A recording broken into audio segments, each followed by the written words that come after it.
Assalamualaikum warahmatullahi wabarakatuh. Kami dari kelompok 3 Psikologi Orang Dewasa, Bimbingan Konseling Universitas Sriwijaya, yang beranggotakan Aulia Mutia, Dea Ananda, Dewi, dan juga Muhammad Iqbal. Di sini materi pertama akan dijelaskan oleh saya sendiri, Dea Ananda.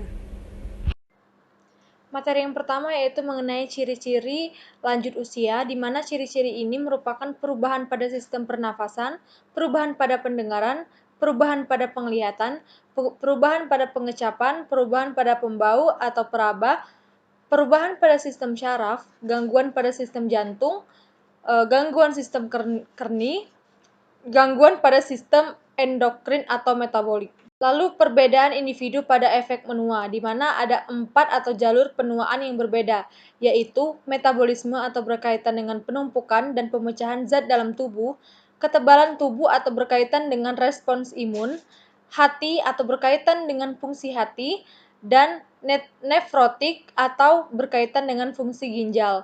Nah, di sini Schindler dan rekan-rekannya menjelaskan bahwa orang-orang yang kecenderungan penuaan metabolik mungkin memiliki risiko lebih tinggi terkena kondisi seperti diabetes.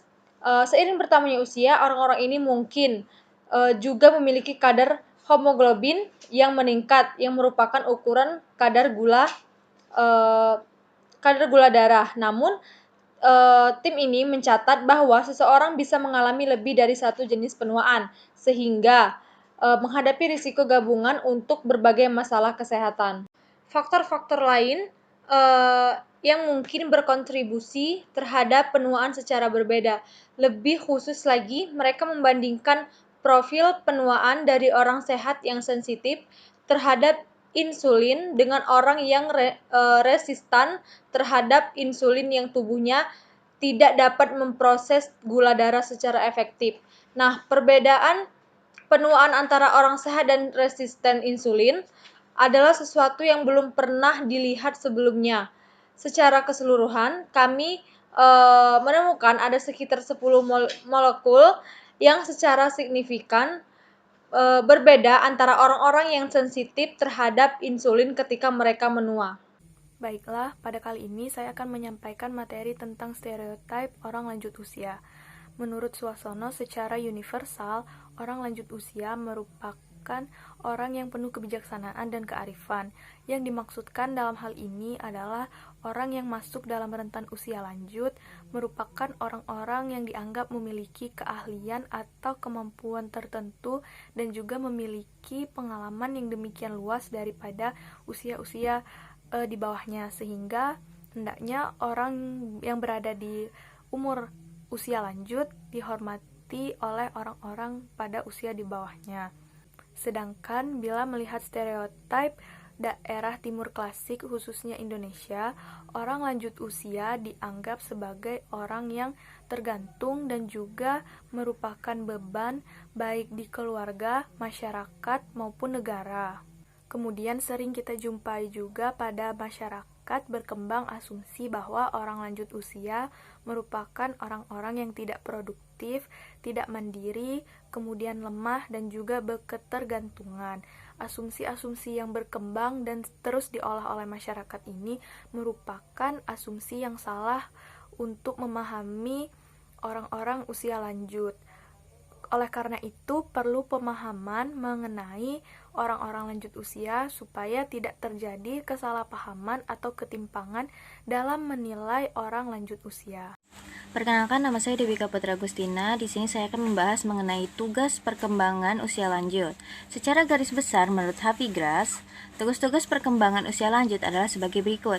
1. Menyesuaikan diri dengan menurunnya kekuatan fisik dan kesehatan. 2. Menyesuaikan diri dengan masa pensiun dan berkurangnya income atau penghasilan keluarga. 3. Menyesuaikan diri dengan kematian pasangan hidup. 4. Membentuk hubungan dengan orang-orang yang seusia. 5. Membentuk pengaturan fisik yang memuaskan. 6. Menyesuaikan diri dengan peran sosial yang luas.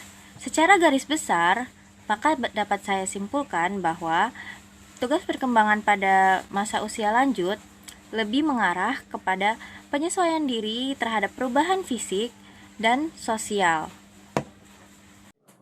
Perkenalkan, saya Muhammad Iqbal. Saya akan menjelaskan tentang penyesuaian diri pada usia lanjut. Penyesuaian diri pada usia lanjut adalah kemampuan orang yang berusia lanjut untuk menghadapi tekanan atau konflik akibat perubahan-perubahan fisik, sosial, psikologis yang dialaminya, yang kemampuan itu untuk mencapai keselarasan antara tuntutan dari dalam diri sendiri dengan tuntutan dari lingkungan, yang disertai dengan kemampuan mengembangkan mekanisme psikologis yang tepat sehingga dapat memenuhi kebutuhan-kebutuhan dirinya tanpa menimbulkan masalah baru. Lanjut usia itu merupakan masa perkembangan terakhir dalam hidup manusia yang ditandai dengan perubahan fungsi fisik, psikologis maupun sosial yang saling berinteraksi satu sama lain. Sering bertambahnya usia, maka seseorang secara alamiah akan menghadapi perubahan-perubahan yang terjadi dalam hidupnya. Mekanisme tersebut dinamakan penyesuaian diri. Penyesuaian diri pada masa perkembangan ini dinilai sulit karena lansia masih berorientasi pada tahapan perkembangan sebelum pensiun.